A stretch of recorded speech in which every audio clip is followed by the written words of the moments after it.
ओम गण गणपते नमो नमः। सभी मांगलिक कार्यों में गणेश जी की पूजा सबसे पहले की जाती है। गणेश जी बहुत ही जल्दी खुश हो जाते हैं। एक सिंपल सी दुर्वा चढ़ाने से भी गणेश जी खुश हो जाते हैं और मन इच्छा अनुसार आशीर्वाद देते हैं। किस प्रकार एक बूढ़ी अम्मा को जब गणेश जी आशीर्वाद देने आए तो बूढ़ी अम्मा ने कुछ ऐसा मांग लिया कि एक ही शब्द में अपने परिवार की समस्त खुशियां मांग ली। गणेश जी भी हंसने लगे कि किस प्रकार बूढ़ी अम्मा ने मुझे अपने ही आशीर्वाद से ठग लिया। तो चलिए कथा शुरू करते हैं कि गणेश जी कैसे ठगे गए। कोई सच्चे मन से गणेश जी की वंदना करता है तो गौरी नंदन तुरंत प्रसन्न होकर उसे आशीर्वाद प्रदान करते हैं। वैसे भी गणेश जी जिस स्थान पर निवास करते हैं उनकी दोनों पत्नियां रिद्धि तथा सिद्धि भी उनके साथ रहती है। उनके दोनों पुत्र शुभ व लाभ का आगमन भी गणेश जी के साथ ही होता है। कभी कभी तो भक्त भगवान को असमंजस में डाल देते हैं। पूजा पाठ व भक्ति का जो वरदान मांगते हैं वह निराला होता है। काफी समय पहले की बात है, एक गांव में एक अंधी बुढ़िया रहती थी। वह गणेश जी की परम भक्त थी। आँखों से भले ही दिखाई नहीं देता था, परंतु वह सुबह शाम गणेश जी की बंदगी में मग्न रहती। नित्य गणेश जी की प्रतिमा के आगे बैठकर उनकी स्तुति करती, भजन गाती व समाधि में लीन रहती। गणेश जी बुढ़िया की भक्ति से बड़े प्रसन्न हुए। उन्होंने सोचा ये बुढ़िया नित्य हमारा स्मरण करती है, परंतु बदले में कभी कुछ नहीं मांगती। भक्ति का फल तो उसे मिलना ही चाहिए। ऐसा सोचकर गणेश जी एक दिन बुढ़िया के सम्मुख प्रकट हुए तथा बोले, माई तुम हमारी सच्ची भक्त हो। जिस श्रद्धा व विश्वास से हमारा स्मरण करती हो हम उससे प्रसन्न हैं। अतः तुम जो वरदान चाहो हमसे मांग सकती हो। बुढ़िया बोली, प्रभु मैं तो आपकी भक्ति प्रेम भाव से करती हूँ, मांगने का तो मैंने कभी सोचा ही नहीं, अतः मुझे कुछ नहीं चाहिए।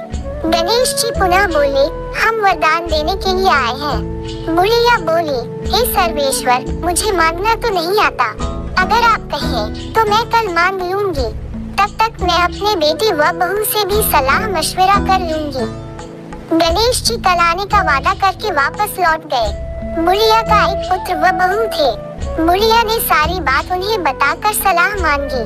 बेटा बोला, माँ तुम गणेश जी से ढेर सारा पैसा मांग लो, हमारी गरीबी दूर हो जाएगी, सब सुख चैन से रहेंगे। बुढ़िया की बहू बोली, नहीं आप एक सुंदर पोते का वरदान मांगे, वंश को आगे बढ़ाने वाला भी तो चाहिए। बुढ़िया बेटे और बहू की बातें सुनकर असमंजस में पड़ गई।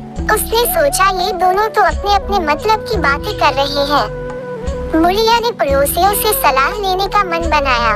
पड़ोसन भी नेक दिल थी। उसने बुढ़िया को समझाया कि तुम्हारी सारी जिंदगी दुखों में कटी है, अब जो थोड़ा जीवन बचा है वह तो सुख से व्यतीत हो जाए।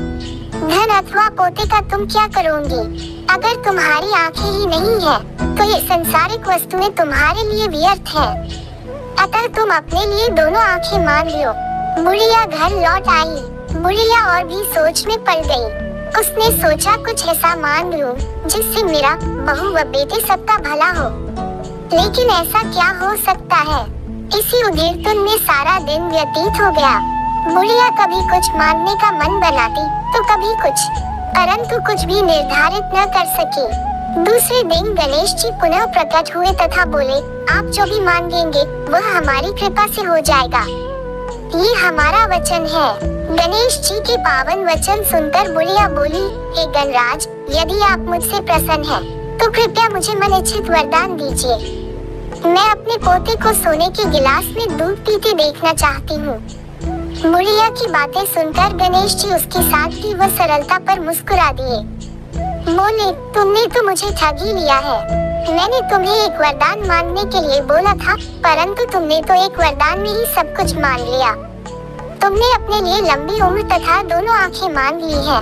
बेटी के लिए धन व बहू के लिए पोता भी मांग लिया।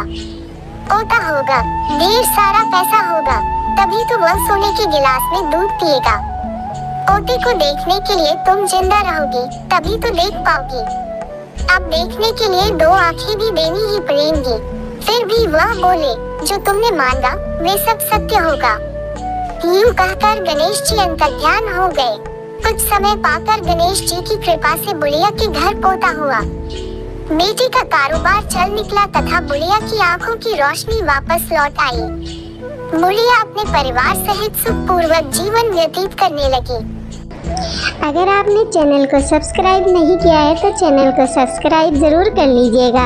आगे भी आपको शिव की, सावन की कहानियाँ और अन्य व्रतों की कहानियाँ मेरे चैनल पर मिलती रहेंगी। और आपको ये कहानी कैसी लगी ये मुझे कमेंट करके ज़रूर बताइएगा। भगवान गणेश जी भावनाओं के भूखे होते हैं। जब हम छोटी छोटी चीज़ों से इनकी पूजा करते हैं तब भी गणेश जी खुश हो जाते हैं। गणेश जी को मूंग या दुर्वा चढ़ाने से भी गणेश जी खुश होते हैं। तो इनकी पूजा बुधवार के दिन ज़रूर करनी चाहिए और इस कथा का श्रवण भी करना चाहिए। अगर आप व्रत करते हैं और कथा श्रवण नहीं करते हैं तो व्रत अधूरा माना जाता है। तो इसी प्रकार से आप भी व्रत करें और अपनी ज़िंदगी को खुशी बनाए रखें।